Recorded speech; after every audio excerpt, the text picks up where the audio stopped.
20,000 మందికి ప్రత్యక్షంగా, మరో 40,000 మందికి పరోక్షంగా ఉపాధి కల్పించడమే లక్ష్యంగా ఏర్పాటైన కళ్యాణ్ టెక్స్టైల్ పార్కుపై మళ్లీ ఆశలు చిగురిస్తున్నాయి.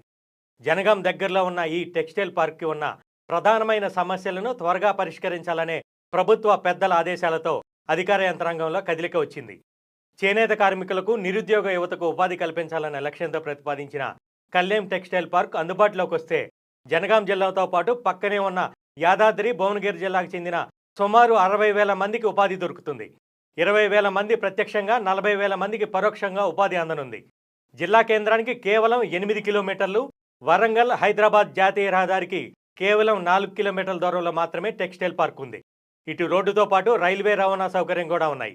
వరంగల్, హైదరాబాద్ జాతీయ రహదారిపై ఉన్న పెంబర్తి గ్రామం నుంచి 4 కిలోమీటర్ల దూరంలో టెక్స్టైల్ పార్క్ ఉంది. పార్కుకు వెళ్లేందుకు మాణిక్యపురం గ్రామం యువతల నుంచి బైపాస్ నిర్మాణం చేయాలని అధికారులు నిర్ణయించారు. దీనికి సంబంధించిన ప్రక్రియ భూసేకరణ దశలో ఉంది. ఈ భూసేకరణ పూర్తయి పెంబర్తి నుంచి 2 వరుసల రోడ్డు నిర్మాణం జరిగితే టెక్స్టైల్ పార్కు జనగాం జిల్లాకు తలమానికంగా ఉంటుంది.